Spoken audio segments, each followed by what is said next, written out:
तपाईहरू सबैलाई प्यारो ख्रिस्टीय अभिवादन। जय मसीह।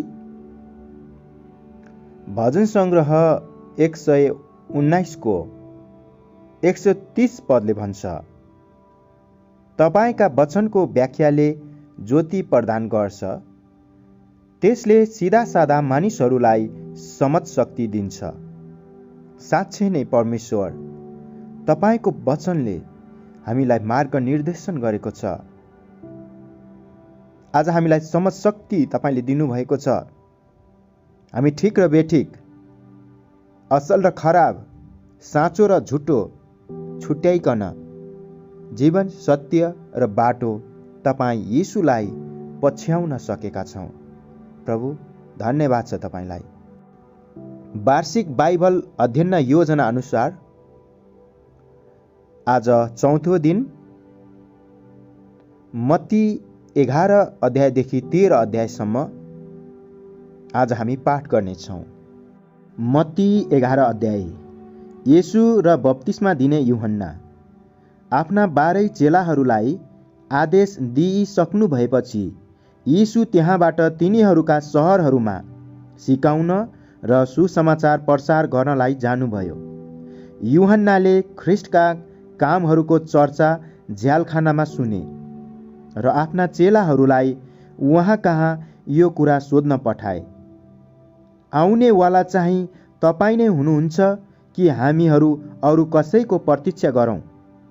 येशूले तिनीहरूलाई भन्नुभयो, तिमीहरूले सुनेका र देखेका कुराहरू यूहन्नालाई भनिदेऊ। अन्धाहरूले दृष्टि पाउँछन् र लङ्गडाहरू हिँड्दछन्, कुष्ठ रोगीहरू शुद्ध पारिएका छन्, बहिराहरू सुन्न सक्ने भएका छन्, मरेकाहरू जीवित भई उठेका छन् र दरिद्रहरूलाई सुसमाचार प्रचार गरिँदैछ। धन्य हो त्यो जसले मबाट बाधा पाउँदैन। अनि तिनीहरू गएपछि येशूले यूहन्नाको विषयमा भिडलाई भन्न लाग्नुभयो, तिमीहरू उजाड स्थानमा के हेर्न निस्क्यौ? के बतासले हल्लाइराखेको निगालोलाई? तब तिमीहरू किन निस्क्यौ? के नरम पोसाक धारण गरेको मानिसलाई हेर्न? नरम पोसाक लाउनेहरू त राजाहरूका भवनमा बस्छन्। तिमीहरू किन निस्क्यौ त? के अगमवक्ता हेर्नलाई? हो, म तिमीहरूलाई भन्दछु, अगमवक्ता भन्दा पनि महान व्यक्तिलाई। यिनी तिनै हुन् जसको विषयमा धर्मशास्त्रमा लेखिएको छ, हेर, म आफ्नो दूतलाई तिम्रो अघि पठाउँछु, जसले तिम्रो सामुन्ने तिम्रो मार्ग तयार गर्नेछ। साँच्चै म तिमीहरूलाई भन्दछु, स्त्रीबाट जन्मेकाहरूमा बप्तिस्मा दिने यूहन्ना भन्दा महान अरू कोही भएको छैन। तरै पनि स्वर्गको राज्यमा जो सबैभन्दा सानो छ त्यो यिनीभन्दा महान हो। बप्तिस्मा दिने यूहन्नाको समयदेखि अहिलेसम्म स्वर्गको राज्य जोडले अघि बढिरहेको छ, अनि शक्तिशाली मानिसहरू बल जफतीसँग यसलाई पक्रन्छन्। किनकि यूहन्नाको समयसम्म सबै अगमवक्ताहरू र व्यवस्थाले अगमबाडी गरे। तिमीहरू ग्रहण गर्न राजी हुन्छौ भने आउनुपर्ने एलिया यिनी नै हुन्। जसको सुन्ने कान छ त्यसले सुनोस्। अब यस पुस्ताको तुलना म केसँग गरौँ?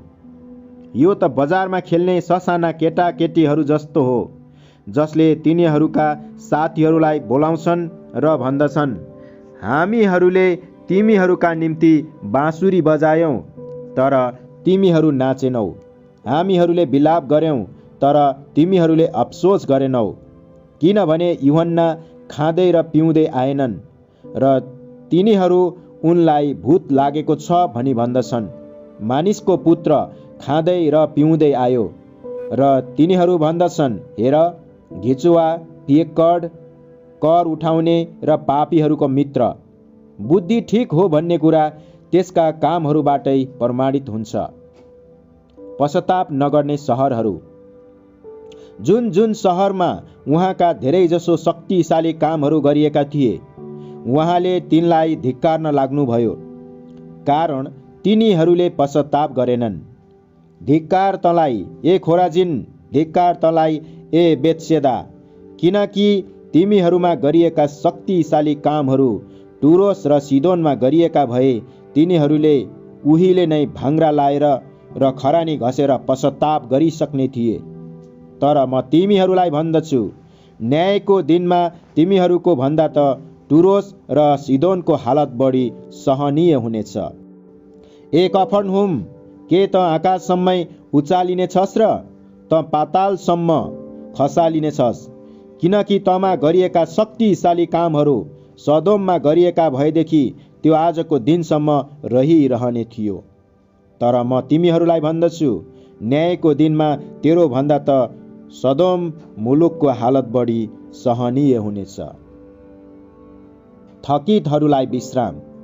त्यस बेला येशूले भन्नुभयो, हे पिता, स्वर्ग र पृथ्वीका प्रभु, म तपाईँमा धन्यवाद चढाउँछु, किनकि तपाईँले यी कुरा बुद्धिमान र समझदारबाट गुप्त राख्नुभयो, तर बालकहरूलाई ती प्रकट गर्नुभयो। हो पिता, किनकि तपाईँलाई यही असल लाग्यो। मेरा पिताले सबै थोक मलाई सुम्पिदिनु भएको छ। पिता बाहेक पुत्रलाई कसैले चिन्दैन र पुत्र बाहेक पितालाई कसैले चिन्दैन, अनि तिनीहरूले पनि चिन्छन् जसलाई पुत्रले पिता प्रकट गरिदिने इच्छा गर्दछ।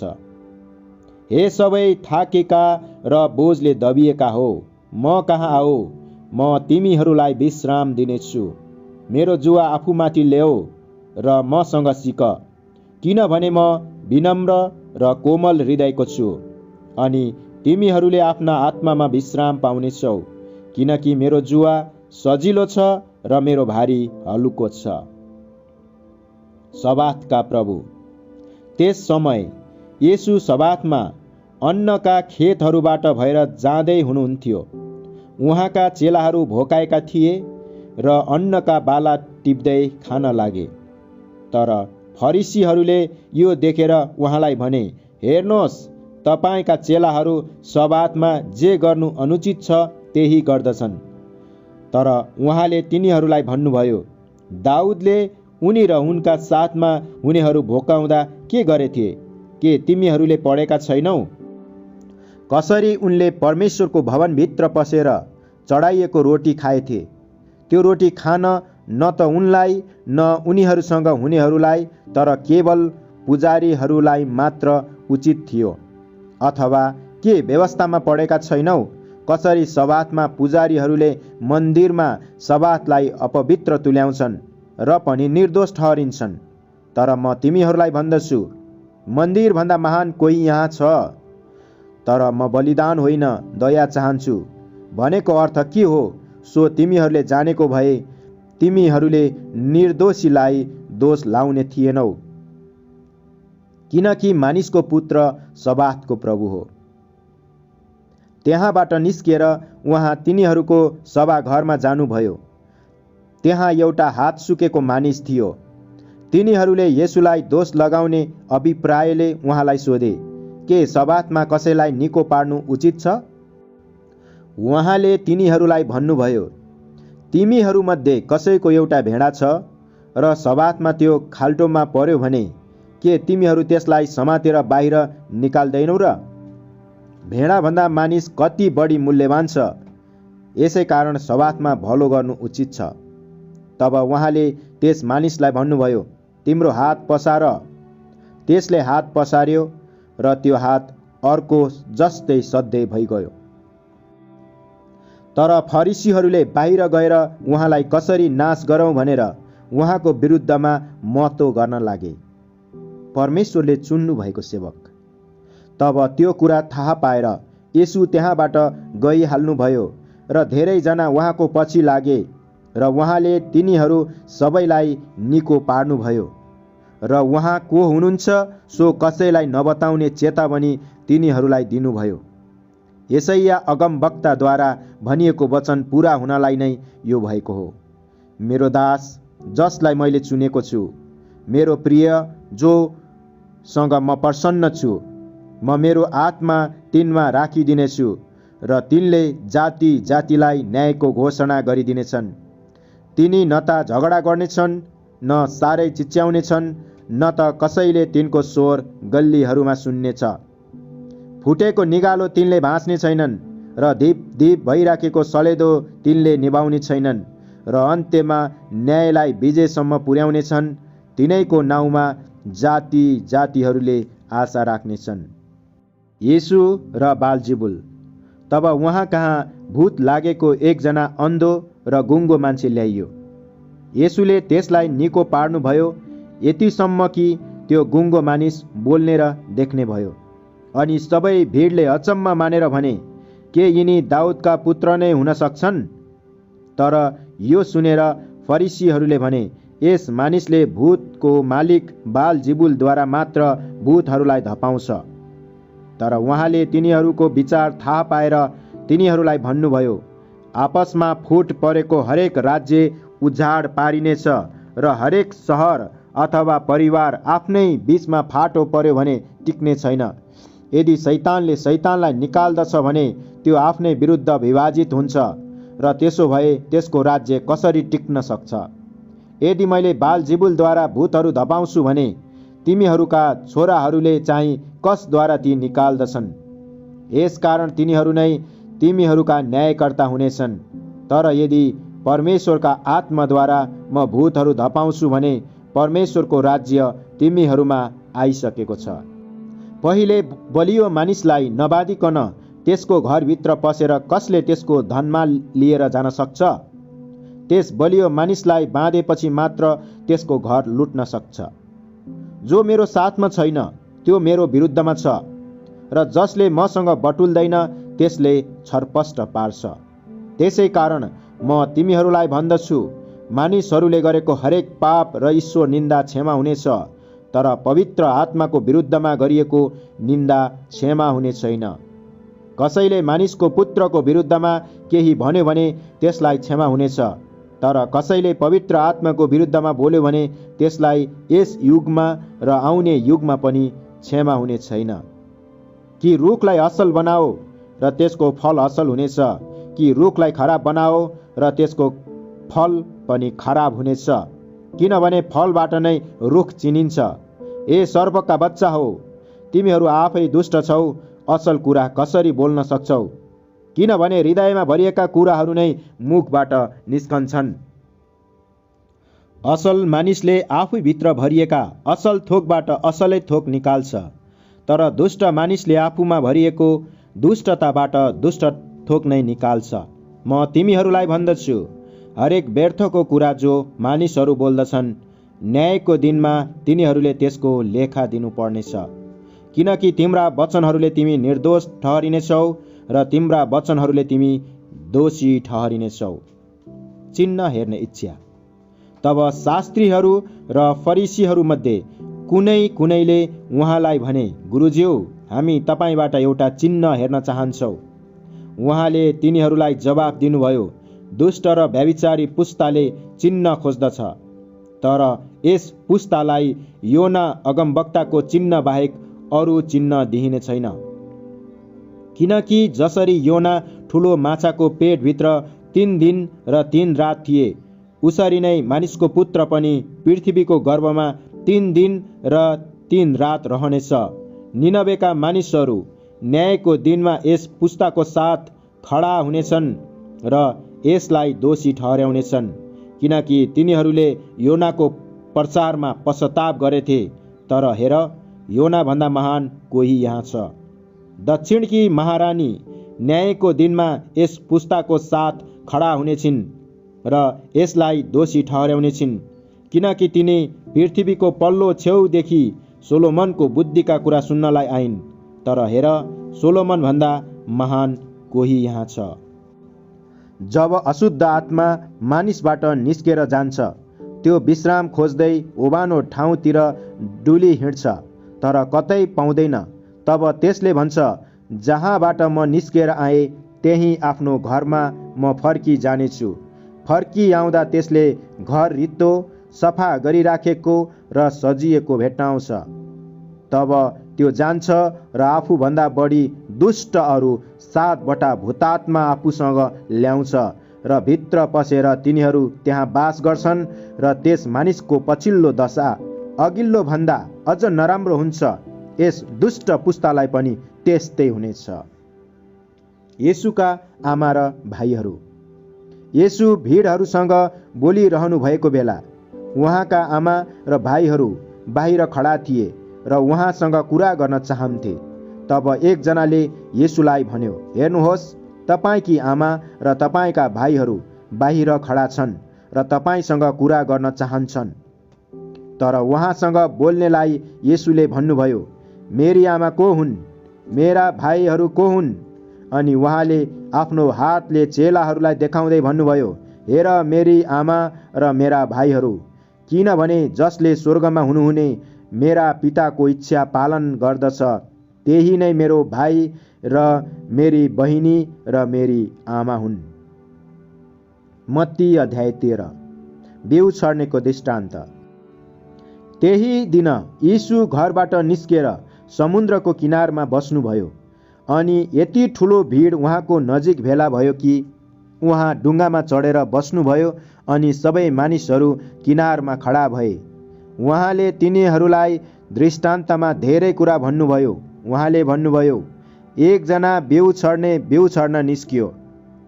अनि यसरी छर्दा केही बिउ बाटोतिर परे र चराचुरुङ्गीले आएर ती खाइदिए।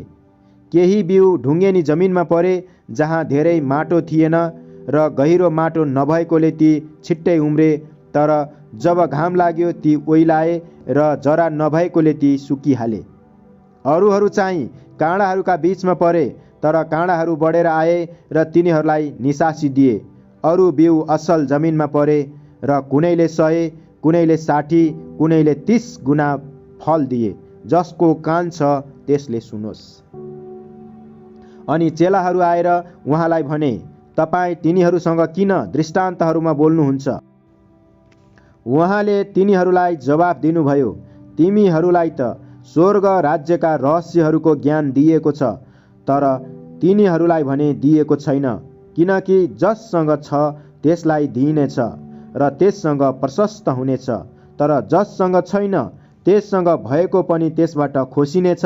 यसै कारण म तिनीहरूसँग दृष्टान्तमा बोल्दछु, किनभने तिनीहरू हेर्न त हेर्छन् तर देख्दैनन्, सुन्न त सुन्छन् तर बुझ्दैनन्।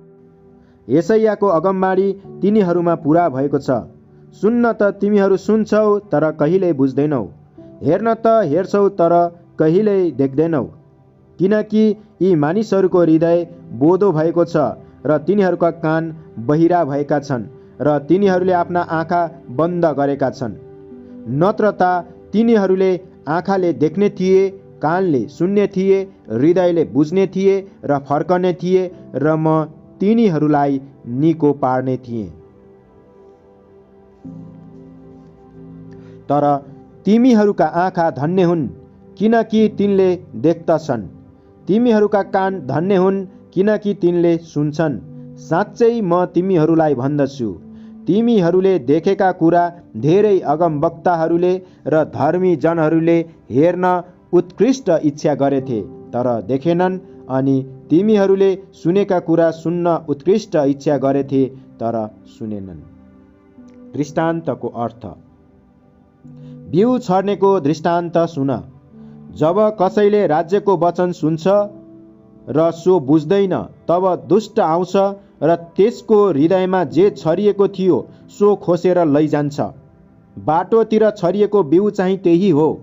ढुङ्गेनी जमिनमा छरिएको चाहिँ त्यो हो जसले वचन सुन्ने बित्तिकै खुसी साथ झट्टै त्यो स्वीकार गर्छ, तर त्यसको आफ्नै जरा नभएकोले त्यो थोरै बेर मात्र टिक्छ र वचनको कारणले कष्ट कि सतावट परिआउने बित्तिकै त्यो पछि हट्छ।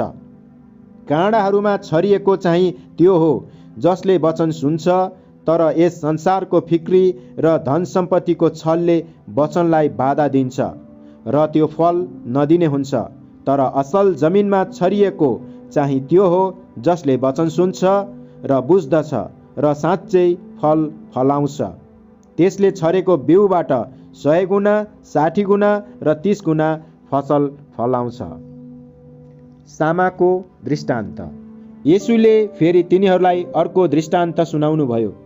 स्वर्गको राज्य यो एकजना मानिस जस्तो हो जसले आफ्नो खेतमा असल बिउ छर्यो। तर मानिसहरू सुतेका बेला उसको शत्रु आयो र गहुँका बीच बीचमा सामाहरू छरेर गयो। जब बोट निस्केर त्यसमा दाना लागे तब सामा पनि देखा पर्यो। घरका मालिकका कमाराहरूले आएर उसलाई भने, हजुर, के तपाईँले आफ्नो खेतमा असल बिउ छर्नु भएको होइन? त्यहाँ सामा कहाँबाट आयो? घरको मालिकले तिनीहरूलाई भन्यो, कुनै शत्रुले यसो गरेको हो। कमाराहरूले उसलाई भने, के हामीले गएर ती बटुलौँ? तर उसले भन्यो, त्यसो नगर, नत्र त तिमीहरूले सामा उखेल्दा गहुँ समेत उखेल्नेछौ। फसलको समयसम्म दुवैलाई सँगसँगै बढ्न देऊ। फसलको बेलामा म कटानी गर्नेछु। तर उसले भन्यो, त्यसो नगर, नत्र त तिमीहरूले सामा उखेल्दा गहुँ समेत उखेल्नेछौ। फसलको समयसम्म दुवैलाई सँगसँगै बढ्न देऊ। फसलको बेलामा म कटानी गर्नेहरूलाई भन्नेछु, पहिले सामा उखेलेर जलाउनलाई बिटा बाँध, तर गहुँ चाहिँ मेरो ढुकुटीमा राख। रायोको दाना र खामिरका दुई दृष्टान्त। येशूले तिनीहरूलाई अर्को दृष्टान्त भन्नुभयो। स्वर्गको राज्य रायोको दाना जस्तो हो, जो एकजना मानिसले लगेर आफ्नो बारीमा रोप्यो। त्यो सबै बिउहरूमा सानो हुन्छ, तर जब बढ्छ तब त्यो सबै सागपातहरूभन्दा ठुलो हुन्छ र रुख नै भइहाल्छ। आकाशका चरा चुरुङ्गीहरू आएर त्यसका हाँगाहरूमा गुण लाउँछन्। उहाँले तिनीहरूलाई अर्को दृष्टान्त भन्नुभयो। स्वर्गको राज्य खमीर जस्तो हो, जो एउटी स्त्रीले 25 किलोग्राम पिठोमा मिसाई र त्यो जम्मै खमीरले फुलिएर ठिक नभएसम्म त्यसलाई एक ठाउँमा राखी। येशूले यी सबै कुरा मानिसहरूलाई दृष्टान्तमा भन्नुभयो। बिना दृष्टान्त उहाँले तिनीहरूलाई केही पनि भन्नु भएन। अगमवक्ताद्वारा यसरी भनिएको वचन पूरा भयो, म आफ्नो मुख दृष्टान्तहरूमा खोल्नेछु। संसारको उत्पत्तिदेखि लुकाई राखेका कुरा म जाहेर गर्दछु। सामाका दृष्टान्तको अर्थ।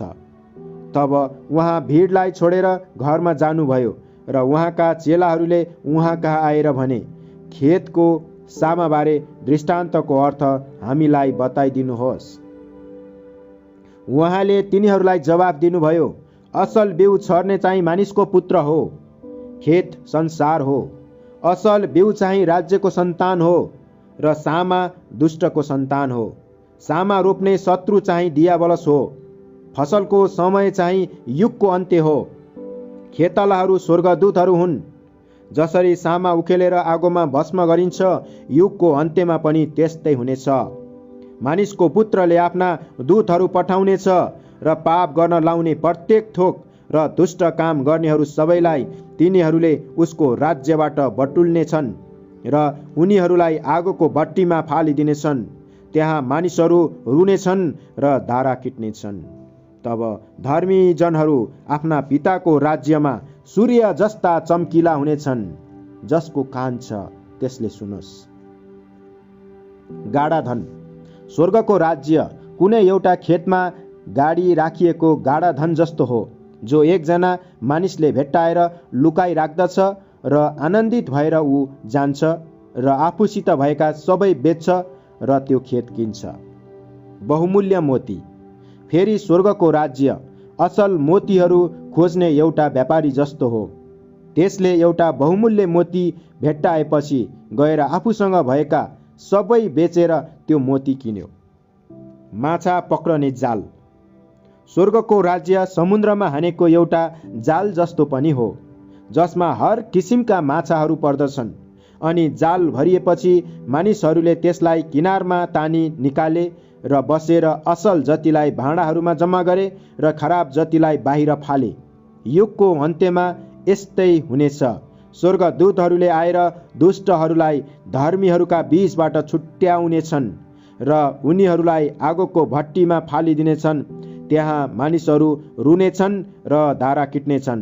येशूले सोध्नुभयो, के तिमीहरूले यी सबै कुरा बुझ्यौ? तिनीहरूले उहाँलाई जवाफ दिए, बुझ्यौँ। अनि उहाँले तिनीहरूलाई भन्नुभयो, यसकारण स्वर्गका राज्यको शिक्षा पाएको हरेक शास्त्री एकजना घरको मालिक जस्तो हो, जसले आफ्नो ढुकुटीबाट नयाँ र पुराना बहुमूल्य सामानहरू बाहिर झिक्दछ। आदर नपाउने अगमवक्ता। यी दृष्टान्तहरू बताइसक्नु भएपछि येशू त्यहाँबाट जानुभयो अनि आफ्नो सहरमा आउनु भएर उहाँले तिनीहरूको सभाघरमा तिनीहरूलाई यस्तो शिक्षा दिनुभयो कि छक्क परेर तिनीहरूले भने, यिनीलाई यो बुद्धि र अचम्मको काम गर्ने शक्तिहरू कहाँबाट प्राप्त भयो? के यिनी सिकर्मीका छोरा होइनन्? के यिनकी आमाको नाउँ मरियम र यिनका भाइहरू याकुब, योसेफ, सिमोन र यहुदा होइनन्? के यिनका बहिनीहरू सबै हामीहरू सँगसँगै छैनन् र? तर यिनलाई यी सबै कुरा कहाँबाट प्राप्त भयो? अनि तिनीहरू उहाँसँग चिडिए। तर येशूले तिनीहरूलाई भन्नुभयो, अगमवक्तालाई आफ्नै निज मुलुक र आफ्नै निज घरमा बाहेक अन्यत्र सबै ठाउँमा आदर हुन्छ। अनि तिनीहरूको अविश्वासले गर्दा उहाँले त्यहाँ शक्तिका धेरै कामहरू गर्नु भएन। परमेश्वरको वचन पढाइ र सुनाइमा आशिष होस्। आमेन। तपाईहरू सबैलाई फेरि पनि प्यारो ख्रिस्टी अभिवादन। जय मसीह।